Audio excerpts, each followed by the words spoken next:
go. Get ready to have a good time. This is exciting, isn't it? All right, we're on. Hello, testing. Welcome aboard the Dreamliner. It's the only way to fly. Listen, we need something that will play to your strengths of loving the sound of your own voice and talking forever. Podcasts. Gary. Here's a young speaker who is really in demand. Don't let that go to your head, Gary. But wait, there's more. 4, 3, 2. He's Gary Meyer. Air Force is airborne. I've kicked the tires. I've lit the fires. We're wheels up. I'm expecting a Sierra Hotel kind of show, not a Charlie Foxtrot. This is all moving towards Friday when we're live, video and audio. If you're looking for some excuse to blow off some steam, we'll give it to you. It's a cocktail show, and we make it to the end of the week. We celebrate that. Please join us, 6 p. Eastern, 5 Central, on all the platforms, YouTube, Facebook. We're on Twitch now. Go Twitch if you want to. And we like having you drink along with us, so we don't think we have a problem. I don't think we do, but that's the booze talking. You don't have a problem. This is good. I like to rationalize that behavior. Maybe you do too. We'll do it together.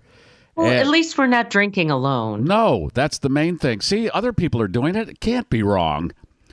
Team Hochberg is bringing you this along with premium members who've signed up for those lengthier shows, and Bettenhausen Automotive in Tinley Park and Orland Park, Illinois. You can text me, 773-888-2157. My website, GaryMeyer.com, is where you find the Air Force merchandise, the T-shirts and coffee mugs in the Can't Live Without section. That keeps the show going, too, by purchasing those. And you can email me, GaryMeyerShow@GaryMeyer.com. Okay, let me start with a thank you to a listener. Fred from Michigan sent donuts to me and to Leslie, and they are incredible. And I've just finished the raspberry Kringle that Tracy sent from Racine, Wisconsin, and now I'm going to wash that down with the donuts. And Leslie, tell everybody where the donuts are from, the exact location. This is Cops and Donuts Bakery in Clare, Michigan, a historic Clare City bakery since 1896. I like how they just lean into the cop tie-in. Hey, cops like donuts, right? We'll call it Cops and Donuts. And boy, if you're a cop in that area, you are being rewarded if you stop by there. Oh, it's breakfast, lunch, and dinner. And on top of that, I like the ones with the blue icing. That's very cop-like. Yeah, they just tied right into the whole police atmosphere. And Fred, thank you very much for sending those. Boy, we're going to weigh by the end of this run, whenever that is. I don't know about you, Leslie, but I'm going to be 500 pounds. Okay, the cookie alone is the size of a pie. So it's a lot of calories, I'm thinking. But you do it in pieces and parts, so it's not so bad. Right, a little bit here, a little bit there. And as I mentioned, I just finished off the Kringle, and you can't beat a Kringle from Racine, Wisconsin. Wisconsin knows how to eat. You got to give them that. As far as mocking them as cheeseheads and everything, I'll tell you, they got the good food. And Michigan, you're right in the running now, too. So thank you, Fred, for all of your support. Appreciate it. Once again, wouldn't it be cool if this was the cure for COVID? Oh, doggone it. Yeah. Why can't God throw us a bone? Please, God, I'm praying to you. Even though I don't know how all that works anymore, because when there's a hurricane and we're told to pray for the victims, I think, well, who sent the hurricane? I'll put that aside. God, make the cure for something down the road. Entenmann's raspberry coffee cake, or the Kringle from Racine, or the donuts from Michigan. And people will just gobble that stuff up and they'll be cured. But no, we got to go through this injection thing, and then people are suspect of it, and now we're at this point again. I believe all of New Zealand has shut down because of the spread. Australia is getting really adamant about their lockdowns, too. Yeah. So here we are again. We thought a few months ago, hey, we're coming out of this. That's it. Declare it over. Not so fast. Okay, I want to talk about this. You've had a tree removed on your property, right? Recently, yeah. And tree removal is expensive. And the reason it's expensive is because it's dangerous to remove a tree that's of some height. And I bring this up because there's a story out of Michigan where this guy went into his yard to remove a limb, and as he was trying to remove it, it broke and fell on him and killed him. Yikes. And if you've ever had a tree removal priced, you know it's costly. Well, there's a reason for that, because it's dangerous. And if you've ever cut a limb thinking, well, it can't be that dangerous, it's not that far off the ground, I've encountered that. I was cutting this limb at my mother's house, and I didn't have to get on a ladder. The limb was only about 3.5 feet above ground, so I thought, I can handle this. Well, I cut it at the base, and the tip of it went down, and then the whole thing snapped off and then came lunging back at me. And this was a good-sized limb, and I was able to very quickly push it to the side. Otherwise, it would have smacked me right in the face. There's an art to this. Yeah, I mean, you can go on YouTube and watch people do it wrong all over the place. That's something that you can't calculate as far as where that thing's going to go. You think it's going to fall a certain way, but you're not sure. You don't know. And you got to be very, very cautious. And you had a pretty substantial tree taken down, right? I did. And they did that thing where they're looping ropes around it so that they can lower it all down safely. I mean, it's a beautiful thing when it's done right. And then our neighbors had some trees taken down, and we watched some guys do it wrong. And they've got the chainsaws above their heads. Yeah. They're not secured with any kind of safety devices. And it's like, oh, God, this is... Somebody's going to get killed. I'm guessing they priced it out, and these guys were the cheapest, as we referred to them, as you were describing it a few weeks ago, the Five Stooges. That's the name of the company. Yeah. There was the word monkey was in the title of their company. Yes. Okay. Yeah. Oh, boy. And can I ask how much it cost to have that tree removed? Ours was somewhere around $1,800, I want to say. Yeah, and it doesn't take a very large tree to start being rather costly. I know this apple tree that was in my mother's yard had to come down. If you've ever had an apple tree, when those apples start falling for weeks, you're just raking up apples. Yeah. And you put them in that lawn disposal bag, and they're heavy. And it was time for the apple tree to go. My brother comes in from California to the Midwest, and it's the dead of winter. It's right before Christmas. And one day I get a call, and he said, hey, I took the apple tree down in Mom's backyard, and I thought that thing was about 40 feet tall. It's 10 above zero, and he got up there and did what you were saying. He roped things off. He's not a professional tree cutter by any means. He's a UFO believer. And he probably had aliens that were watching over him. And he took that thing down completely. And I thought, I don't know how he did it. I wouldn't be able to do it in nice weather, but he did it. And he did not suffer any bruises or anything. But you got to be really, really careful. Yeah. And then on top of that, they bring in the wood chipper. And I can't look at a wood chipper anymore without thinking of the movie Fargo and Steve Buscemi's legs sticking out. Yeah. Yes. And now we have the added piece of that where friend of the show, Dieter Sturm, who has a company that makes snow for movies and TV shows, he made the snow for Fargo. And he said he was lying at the bottom of the wood chipper shaking it so it had a little more of a pop for the camera, because otherwise it didn't do much. So he's lying on his back shaking it as they're putting the mannequin in the wood chipper. Oh, it wasn't really Steve Buscemi? Oh, darn. Spoiler alert. Okay. Yeah. Okay, that lesson there. If you take nothing else out of this show today besides where to buy donuts in Michigan, get a professional to take the tree down. They're just not going to cooperate as much. Those limbs are going, oh, you want to cut me? You want a piece of me? Okay. In general, I think we've gotten carried away with this DIY business. You watch some home and garden TV and you think, oh, I can do this stuff. And then next thing you know, someone's either getting a branch dropped on their skull or falling off a ladder. Right. Falling off a ladder is another thing.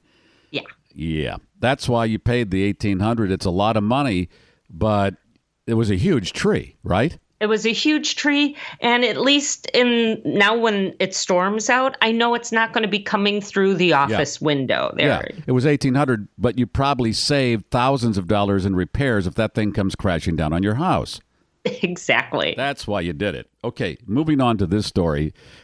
I find this rather interesting. This bride-to-be in England, they're making out the guest list, her and her future husband. And she says to her future husband, I don't want your grandmother at the wedding reception. She can come to the ceremony, but not the wedding reception. The music's going to be loud, and I want to party with my friends and get drunk. And I don't want to have to worry about her saying the music's too loud or having to take care of her during the reception. Ow. Meow. Yeah. So they got into a bit of an argument, and they came to a standstill where now it made it out to Reddit and people were weighing in how cruel she is. This is the only grandmother amongst the two that's still living. And the grandmother is way up in years, and this could probably be her last wedding. And the bride, I don't want her there. How do you do that? Okay, it's going to be loud and people are drinking, but that's not your worry anymore. Just have a good time and let her be there, and she'll be fine. You're assuming that this is a woman who didn't do her share of partying in her life either. I mean, come on. Right. You're just writing the grandmother off. As you may have heard, if you've listened to this show for any length of time, there's a moment, an age, where I'm going to party on out, and it keeps shifting depending on my mood. I said if I make it to 85, anything after that is party, party, party every day. I've moved it up to 80, and it could be moved up again because I think once you make it to a certain age, you need to reward yourself. It should be Cocktail Friday every day. Absolutely. And that's what I'm going to do. And I suggest you just let people of that age do whatever. They've made it. They should have the decision to either sit there and complain about the music or get drunk or whatever, but let them do it. You don't know how long they're going to be there. And in this day and age with all the Ubers and Lyfts out there, you could set grandma up and go, hey, if it gets to be too loud or drunk for you, we'll get you a car and we'll get you home. Nana, I'm glad you're here. This is the bride talking. It's not her grandmother. It's the husband's. Nana, I'm going to get drunk and party with my friends, and the music's going to be very loud. See you later. And then your obligation is done. She is at least at the reception, and that's now something you don't have to worry about. Jeez, why would you do this? You know you're going to take a pounding. Okay, time for the first batch. The United Nations is warning that Afghanistan could very soon run out of food. The World Food Program has been transporting food and medical supplies throughout the country, but with the current disruptions at the airport in Kabul, those supplies are running thin, and they could run out completely by next month. On top of that, winter is coming, which will mean that many roads throughout Afghanistan will soon become impassable. The World Health Organization agrees, says one official, while the eyes of the world are focused on people being evacuated, we need to help those who are left behind. There's no question anymore. Mayim Bialik will take over as the interim host of Jeopardy! The Big Bang star had already been tapped to do some special projects for the show, but with Mike Richards' decision to step aside because of some offensive material he created in the past, Ms. Bialik will now be filling in the void. For now, she's scheduled to tape 15 episodes for the fall season as production resumes this week.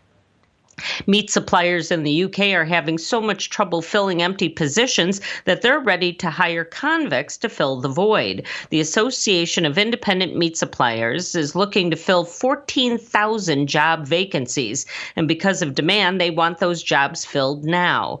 Members of the association are working with prison officials in the UK to employ those deemed ready for work on the outside. Inmates taking part in the so-called Release on Temporary License program are considered, quote, well-behaved, hardworking, and willing to learn. How exactly they'll be compensated for their work is still being decided. And a woman in Tasmania is trying to put her life back together after a pair of unruly cows trashed her house.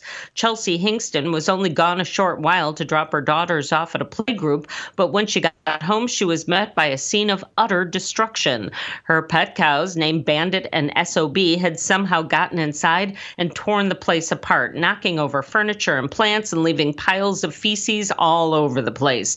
Hingston grabbed her phone and recorded the mayhem before opening the front door and calling the two. She says they just walked out, but the damage was done. The estimated cost of repairs, around $15,000. I don't think we've ever had a story where the name theory applies to animals. This could be the first one. What are the cows' names again? Bandit and SOB. Yeah, and I could just see them as she's arriving home after trashing the place. Yeah, this is the calling card from Bandit and SOB. F you. That's funny. I love when animals just go, we need to assert ourselves more. You're going to call me SOB? You're going to call my friend here Bandit? Okay, we'll live up to that. Oh, God. And we've heard so many stories. It's coyotes, it's bears and stuff, and the cows are like, yeah, let's get in on that action. Exactly. We're tough. We can trash. I like that story about the meat suppliers being convicts, and who's better for the job than a murderer to work in a slaughterhouse? A murderer put Once again, hire a professional. Hire a professional. A murderer put my T-bone together. Nice. We need to get, I've been saying this for years, you need to get these prisoners doing stuff, wearing them out. Instead, they're going to be in the prison doing stuff they did on the outside of the prison because they figure out ways to traffic drugs and everything else they were involved in to get them in prison. Are they trying to fuck up Jeopardy? Are they trying to kill it? Because they're doing every possible thing. Did I call this months ago, Leslie? Yes. When I first saw what was going on here? I mean, and they just keep playing by the wrong playbook every single time. So I see Mayim has been named the host, and then I see interim, and I'm thinking, stop it. Just make her the host and go on.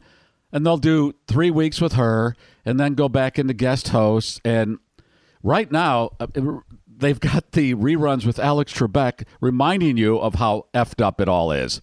Yep. And I was wondering why they did this starting a couple of weeks ago, and I only could figure because they've got a guy before this who was on a tear. He's the third winningest contestant ever, and I guess they didn't want to waste these shows with the summer audience, which is smaller, and they're going to hold him until the fall, and they probably figured, well, that'll kind of clean up the Mike Richards thing because that was before they announced he was being whacked. And now they're going to do reruns for probably another month. And Mayim comes in for 3 weeks. Oh, my God. Okay. Called it. And I also called this Afghanistan thing. The Taliban, I guess on paper, they think, hey, we could have this whole country. And I would say, but do you know how to run a country? And they don't. And now already a couple weeks in, the whole thing's falling apart. Guys, you don't have any skills besides shooting guns and riding around 10, 15 to a truck. What's going to happen here after you've been sitting there for a few weeks and don't know how to do squat? And even from those very first videos of them taking over the palace, and they got their feet on the furniture, and they're just looking at their phones, and you could tell, okay, now we're here. What do we do? Yeah, now what? Always say when you're going to pull the trigger, and in this case, literally, and that's the only time I'll use that word today, now what? We got it. Now what do we do with it? You got to follow through, and they don't have any follow through. My God. I had a suggestion from a listener. He said, how about if we get crop duster planes to spread COVID over them when they're out in whatever area they're out in groups, and just crop dust them with COVID? But, okay, I'm sorry. They don't look very clean. Really? From what I've seen, they don't look like men who take pride in their hygiene. And so I'm thinking they probably have immune systems like cockroaches. Okay, they wake up, they don't shower. We can just skip to that. And then they go out and one, I don't know the names of Afghanistan guys, and say Habib calls and says, hey, I'll be by in 10 minutes to pick you up. And he comes by and there are already 8 guys on the truck. And then they go and pick up another 7 guys. They don't have time to shower. They got to get down to City Hall and start busting things up and killing people. That's their day. And then we'll have a light lunch. We'll have a kebab lunch and then get back to doing whatever we do, which is what the fuck you doing? I don't know. Let's go to the amusement park. Oh, yeah, wait, we burned down the amusement park. Let's go do bumper. Oh, we burned down the bumper car facility. Ah, damn. We got to think this out, guys. We're going to have a meeting today at 5. We got to figure this out. This is too scattershot. Your adventure awaits. Boy, I'm glad I live in this country and go to Bettenhausen Automotive for my Chrysler, Dodge, Jeep, Ram, Fiat. That's where I got my Fiat. And certified megastore in Tinley Park and Orland Park, Illinois. They've got hundreds of Jeeps to choose from. Jeeps, you see them everywhere. And they've got the original family SUV, the 2021 Grand Cherokee right there. And they're stocked with the official vehicles of summer, the 2021 Jeep Wrangler 4xe. Take the top off. Take it off. Come on, take it off. They are Chicagoland's adventure headquarters.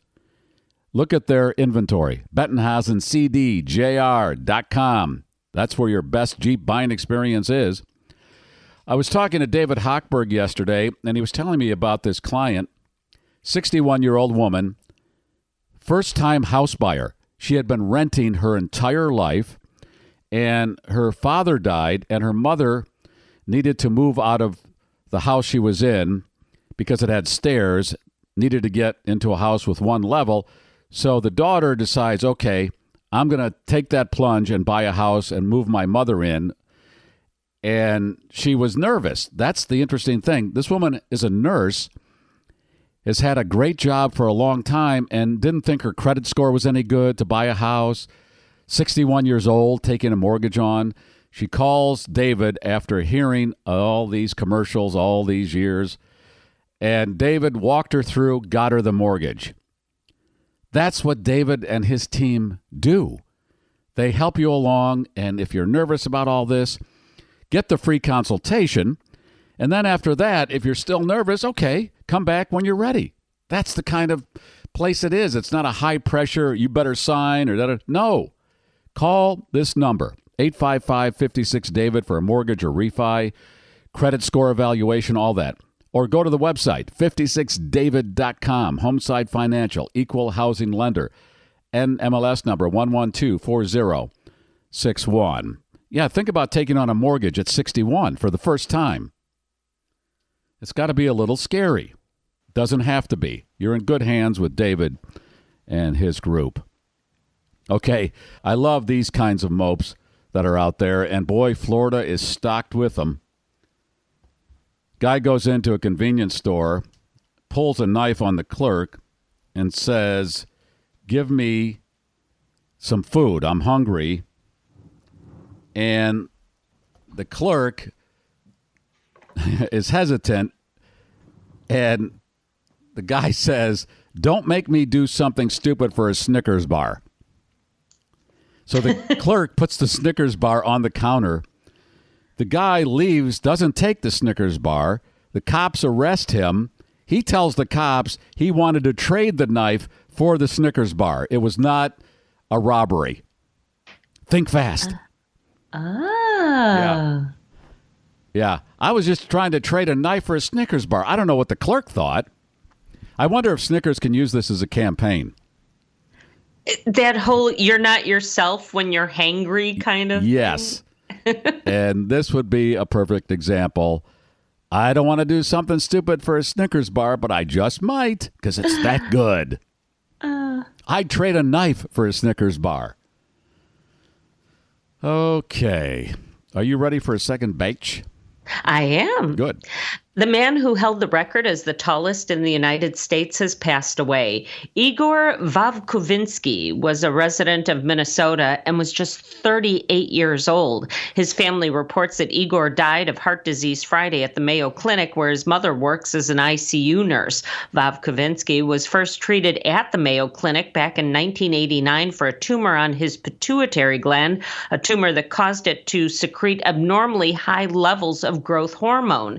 And that explains how he came about his title of the tallest man in the U.S., reaching a height of 7 feet, 8.33 inches.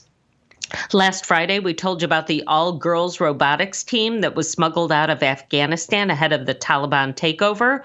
Well, news about them just keeps getting better. The Oklahoma woman who spearheaded their escape says all 10 of the so-called Afghan dreamers are now being courted by some of the top colleges and universities in the world. That woman, Allison Renault, a Harvard grad and mother of 11, says the girls who remain in an undisclosed location appear safe, well, and happy. A group of Irish vacationers had to be rescued off Sweden's highest peak this week after they got themselves stranded. The 6 hikers had to be airlifted from the summit of Mount Kebnekaise. I think it's Kebnekaise, after they endured a night of freezing temperatures without proper gear, including one hiker who was reportedly wearing shorts. The group had hoped to climb some 6,000 feet on Sunday, but then ran into some bad weather on the way down. They called for help, and lucky for them, Sweden's infrastructure includes good mobile phone coverage across most of their mountain ranges for just this reason. And a 19-year-old in Iowa is in trouble with the law for, among other things, having a literal potbelly. According to Iowa City Police, they were called to a domestic disturbance involving Kyle Clark and another man. As soon as officers arrived, Clark tried to leave the scene, but officers couldn't help but notice his unusually large belly and decided to pursue the matter. When an officer asked if perhaps that was a bag of weed, Clark said no, and then the big bag of weed fell out. He claimed it wasn't his. He was arrested and subsequently released on bond. A trial is pending. Okay. It's not mine. And then in that story, I read that story too, they referred to another one similar where the woman had contraband in her vagina, and when discovered, she goes, I don't know where that came from. How many times are you walking down the street and you get home and something ended up in your vagina? You don't know how it got there. It happens. You sit down on a public bench and next thing you know, there's something inside of you. That story about the stranded mountain climbers, don't cater to them. Don't say that we have service on mountaintops. That encourages this kind of behavior. I want the sign to say you're on your own past this point. Not you have cell service in case you get into trouble. Stop that. You're just encouraging this nonsense. All right. I want to end the show with a get well wish to listener Matt. Matt is a longtime loyal listener, and he's having some health issues, and we hope that he has a speedy recovery. Matt is the guy that makes all those T-shirts for Leslie, and he's been so good to the show, and just want to see him up and running at 1,000%. Amen. Yeah. Yes. All right, Matt. And that's it. It is time to take the complimentary cannoli. It's coming down the aisle. Take it. And what about the schnauzer? Depending on whether it's legal in your state or not, I would stash a bag of pot in my schnauzer. Okay. On my schnauzer. Around my schnauzer. Whatever. Wherever it fits. If it fits, you must acquit. Right? Okay. This is... That's the word. This is the Gear Force. We're 3 in the green. That means the gear's down, flaps are down. The voice of the globe, Thank you for listening. Talk to your premium members tomorrow. We've landed.